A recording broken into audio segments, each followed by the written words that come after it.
Hi, this is Leah from Mommyish. I'm so sorry for not having this tutorial up earlier, but with Mother's Day and morning all day sickness, I really tried, but it just didn't happen. So here we have a layout. This is actually a template by the very talented Megan Turnage. She offers templates for free on her website. She's a very talented designer, and I love her templates, and I love that they're free even more. So so go grab those. I'll link this template specifically in the description below. Now, as you see, I have a layout here, a not quite finished layout. As you can tell, there's some elements here that have nothing done to them, but I'm going to use styles on them, the new styles, like I promised. So we're going to start with the easiest first, which is basically the sand style. What I did is I used the brush, a paint brush, kind of little effect, and then I used one of Just Jamie's splatter brush effects to erase to make it a little more grainy. So I have this layer here. If I zoom in really close, let me do 100% so it's not so wonky looking. And I'm just going to apply one of the sand styles to it. I'm going to choose the medium one because I know that one is probably going to be the one that's going to look the best. I think the dark one's going to be too dark, so we're just going to go with the medium. And I think that adds kind of a cool effect with the sand. I like. All right, now we're going to use the wood veneer effect and the engraved effect. This is the part that's going to take a little longer, but it's totally worth it. And once you learn how to do it, it goes really, really fast. So basically what we have here is the word Newport, which is the town that I took this picture in. And I'm going to duplicate this layer. So I'm going to have two text layers. All right. Now the one underneath, what I'm going to do is I'm going to double click and I'm going to add a stroke to this layer. I'm going to add a stroke of about 10. Yes. And then I'm going to rasterize this layer style, or in PSC it will be simplify. After you've simplified the layer, you're going to add one of your wood veneer styles. I'm going to choose the dark one. It reminds me of the color of the wood on the boats. And as you see, I still have this layer above it. But there's a reason, I promise. There's a method to my madness. All right. Now what we're going to do is we're going to convert this to, we're just going to simplify that text. And then you're going to use your magic wand tool to select it. I'm going to make sure I get the end too. And then what I'm going to do is I'm going to go to paths. This is for Photoshop CS users. I'm going to make work path. I'm going to probably choose a tolerance of 1 because that way it'll smooth it out a little bit more. And I'm then going to create a layer above this. This layer no longer matters. We can delete the rasterized text layer that we made. The layer above it is the one that's now important. Now we're going to go to our brush tools, and what I like to do is I just take like the hard round brush. I make sure that the spacing is set to 0 or 1, whatever, and I'm going to choose a size for it. I have chosen 4, I think 3 maybe better. So it doesn't matter what color the brush is, so make sure you've created a new empty layer above, then go to your paths, then go to stroke path with that brush. Don't simulate pressure, because it won't look the way we want it to look. So there we go. See how it really nicely added a doodled sort of inline, I guess it would be, of the word Newport. Now what I'm going to do is I'm going to apply one of the new engraved styles to that layer. I love it. Okay. And now I'm just going to move it a little bit so it fits on the element itself the way I want it to fit. So I'm just going to use my move tool, and I'm going to make sure that I do not have snap on because that would be frustrating. Oop, I'm moving the wrong thing. Move the right thing and be happy. All right. There we go. What do you think? I like it. I think I like it. Yay! So now we've used the engraved style. Let me go to 100%, sorry. And the wood veneer style to create our very own title element that looks like some really cool etched in wood. I think it looks really cool. So then I'm just going to take those two layers and merge them together.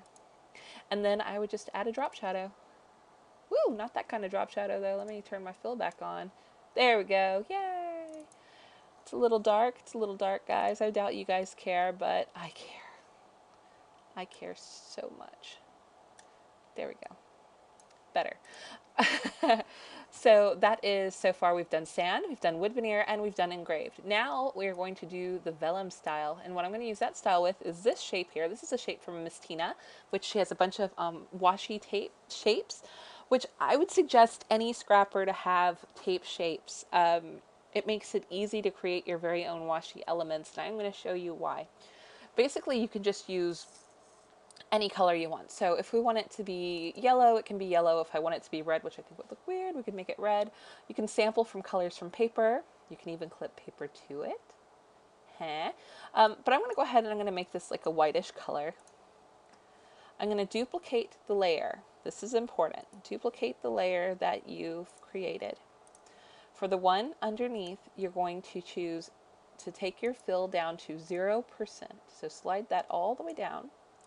And now when you add a drop shadow to that, and I'm just going to create one really quick.